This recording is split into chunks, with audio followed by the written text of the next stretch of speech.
Fort Monmouth dated back to World War One. America declares war in April 1917, but our army is really small, roughly 200,000 strong. And so we very quickly need to raise an army that's going to make a difference in the enormous, war that's waging over in Europe. And so the army, starts to grow. And one of the things they do is set out to look for land for Signal Corps training camps. The Signal Corps, the U.S. Army Signal Corps, dates back to the Civil War era, and it is the branch of the Army charged with all manner of military communications, right? So they're looking to grow this part of the Army known as the Signal Corps for World War I. So they go out around the country, and they're looking for land for these Signal Corps camps. And one of the sites that they settle on is here in central New Jersey. It's interesting. It was formerly the site of the Monmouth Park Racetrack and Luxury Hotel. There's a Monmouth Park Racetrack right now, but back in the 19th century, the original Monmouth Park Racetrack, there are actually two, they were where Fort Monmouth later would be.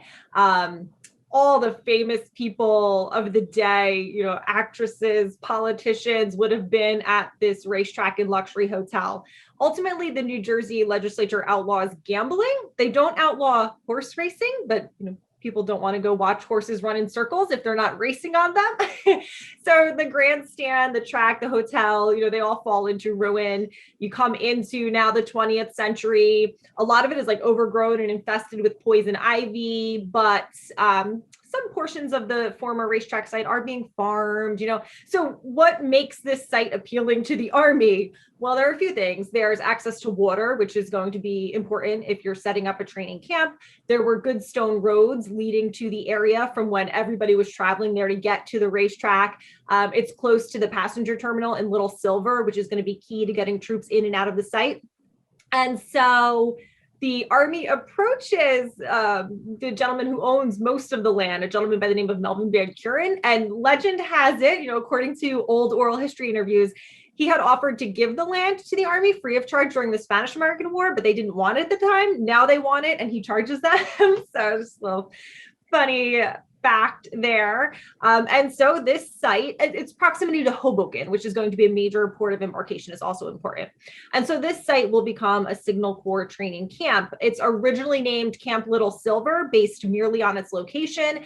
And then it is known as Camp Alfred Vail in honor of the New Jersey inventor who helped Samuel Morse develop commercial telegraphy. Only later, I think it's 1925, will it be named Fort Monmouth in honor of the soldiers of the American Revolution who fought at the Battle of Monmouth Courthouse during the Revolutionary War period. So from the beginning, the base has kind of two missions, a dual mission. There's the training mission, like literally training soldiers for war. And then we have the research and development laboratories. From the very beginning, some of the earliest work that the Signal Corps Research and Development Labs at Fort Monmouth were doing related to air-to-ground radio tests. They actually have an airfield on site. So the Army, the Air Force, traces its roots to the Army Air Corps, which had a presence at Fort Monmouth during the World War I period. And they were testing air-to-ground radios. And it's funny because the new fort's neighbors were very enthusiastic and supportive of the base. But one thing they do seem to have complained about is the airfield, because they were like, wait, you didn't tell us there's going to be an airport here. It's very loud, and disruptive.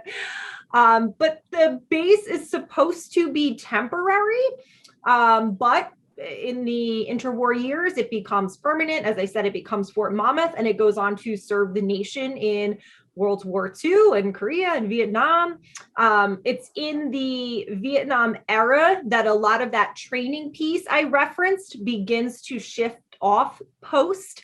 So people who knew Fort Monmouth, at the time of its closure, coming into the 21st century, you wouldn't see a lot of uniformed soldiers there. That uniformed presence started to kind of shift away from the base around the Vietnam era. Fort Monmouth was for a time known as the home of the Signal Corps, but Monmouth County is just getting too built up to really be able to continue to fulfill that mission properly. There's this funny oral history interview with a guy from the Vietnam era who is stationed at the signal school at Fort Monmouth, and he's supposed to be like on nighttime maneuvers, getting him ready to go to war in Vietnam. And he's like, you could see the lights and hear the music from the bars, like on the highway. Like it wasn't really getting us in the mood, right? I think that's a perfect example of why pieces of the base kind of start to leave, because they didn't have the space to do what they needed to do as far as the training missions. So the signal school starts to leave in the Vietnam era. And then as we come forward in the closing decades of the 20th century and into the 21st, what really stays behind is the research and development piece. So if you look at Fort Monmouth history, there's an incredible list of famous firsts.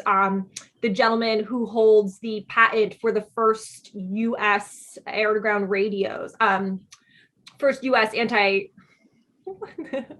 the first American aircraft detection radars. There we go. Sorry. So the first aircraft detection radars in America, Colonel William Blair, holds the patent for them. He's a Fort Monmouth guy. Other famous firsts from Fort Monmouth would be like, as I said, early air-to-ground radios, early night vision technologies, early weather satellites.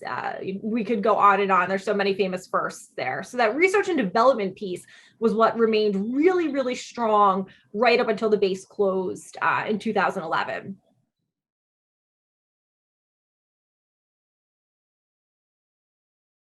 Yeah, I have seen conflicting reports over the years over whether or not Julius and Ethel Rosenberg actually worked at Fort Monmouth. I myself have not been able to confirm that with primary sources from the period. They did work for the Signal Corps. Whether or not they were actually at Fort Monmouth, I have not personally ever confirmed.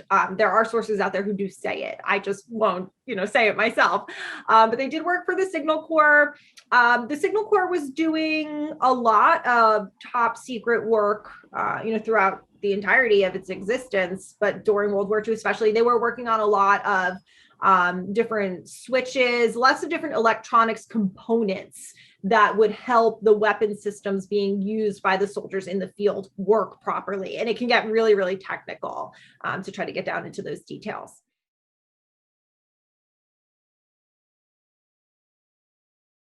I think this is really important. I didn't coin that phrase, Black Brain Center. Like, who am I to say that, right? It's actually one of our African-American scientific personnel who uses that phrase.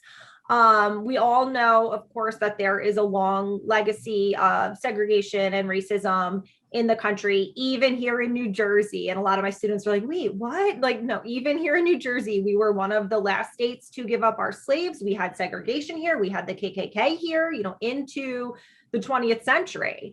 But there's an interesting situation at Fort Monmouth where it is not perfect, but there does seem to have been greater opportunities at Fort Monmouth than at some other places for these African-American scientific personnel who could not find jobs elsewhere.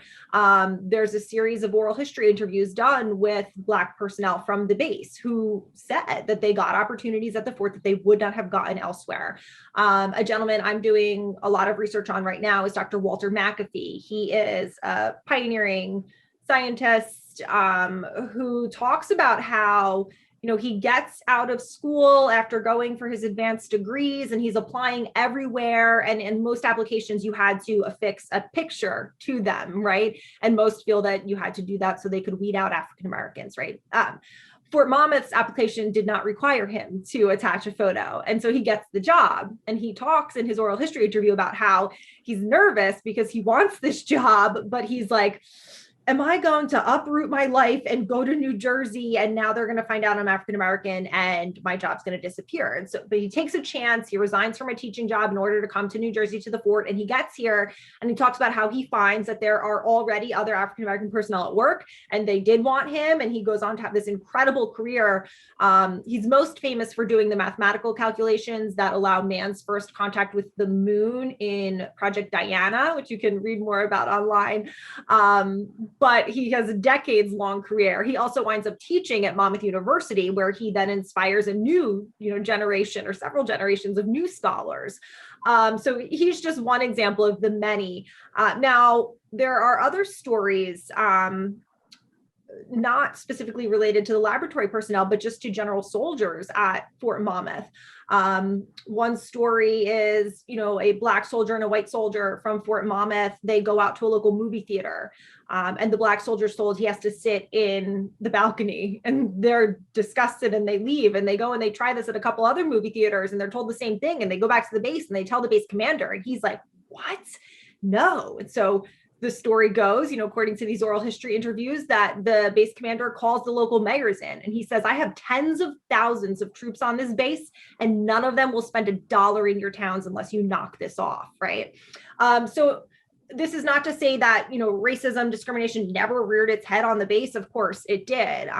But it does seem, and this is in the words of some of the African-American personnel themselves, that there was a culture of being a bit more, welcoming. Now, of course, even if you could find opportunities on the base that you couldn't find elsewhere, as an African-American soldier or scientist, that didn't mean that you were immune from what was going on in the local communities. There's instances where a cross is burned on one scientist's home property, or the African-American personnel talk about how they all want to go out to lunch as an office, but the Black personnel were not welcome to go into the same restaurants, right? So it does have this reputation being known as a Black brain center, but it's a complex history. So I like to celebrate it, but not oversimplify it, if you know what I mean.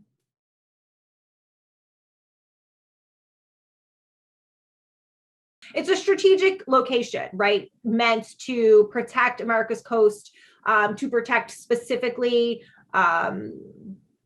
entrance into the New York harbor, okay? Because you have to remember, in both World War I and World War II, there's a very real U-boat threat off the coast, right? And so it was necessary to be able to adequately defend the coast. And there are a number of coastal defense fortifications in New Jersey, right? There's Fort Hancock, of course.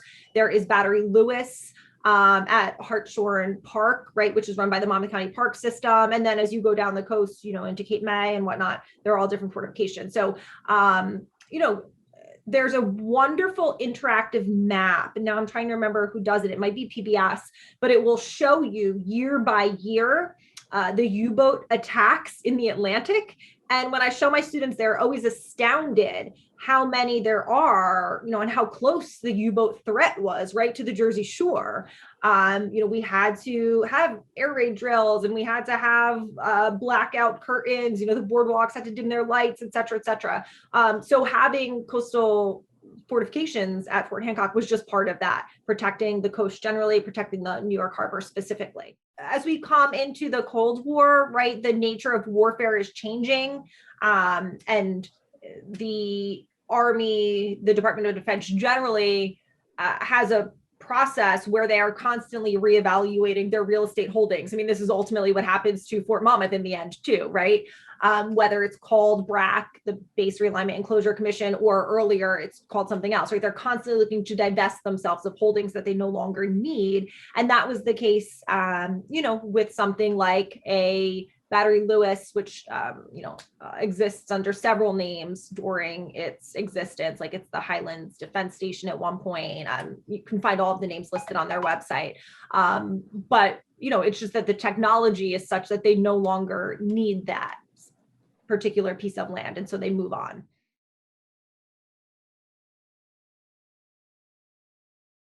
Oh my gosh, there's so much. Well, one of the things I take from that period, and I mean, I still do a tremendous amount of research and writing and lecturing on Fort Monmouth history. I'm glad that there's a public appetite for it.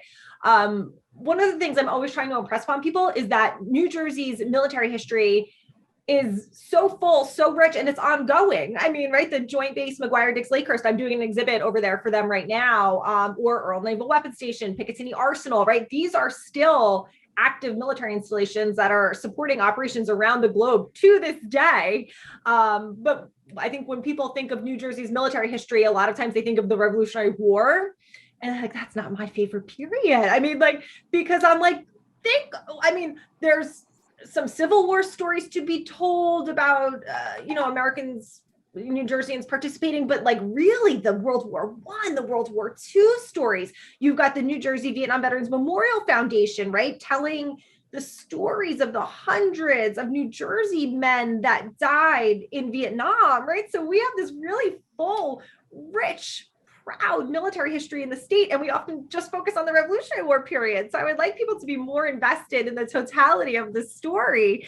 As far as Fort Monmouth specifically, I mean, I rattled off earlier some of the famous firsts, right? Early airgun radios, early night vision technologies, early aircraft detection radar, counter IED equipment. If we come up to the global war on terror, Blue Force tracking, which was supposed to help increase situational awareness on the battlefield and decrease instances of fratricide, right? So there's some very, very important things. There are just some fun stories from that period too that I like the Army Signal Corps Pigeon Service was headquartered at Fort Monmouth. I don't know if that sounds familiar to you, but pigeons were used for communications. I mean, going back to ancient times, and they were used by the U.S. military. They are used to deliver messages in World War I, World War II, and Korea.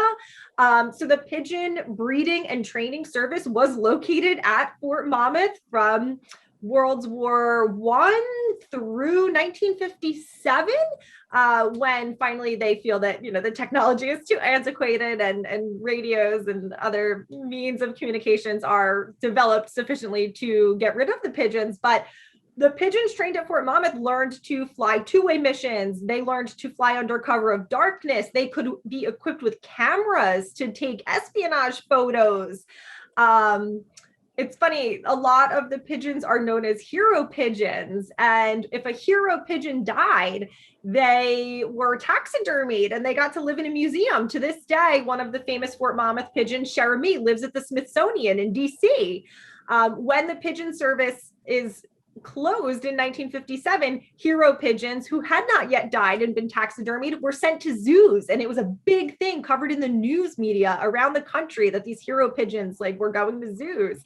And then one of my favorite archival items was this letter written from a soldier in Vietnam, and he takes it upon himself to write to the commander of Fort Monmouth and ask for pigeons, because he says, all of this high-tech equipment you're sending us is great and all, but batteries die and the climate messes with it. Can we just get some pigeons? And it's so funny he didn't get his pigeons, but it just shows you that these birds, right, had such a reputation amongst the men, and they were trusted. So maybe not the most important technology to come out of Fort Monmouth, but it's always an interesting story to tell, that period in the fort's history.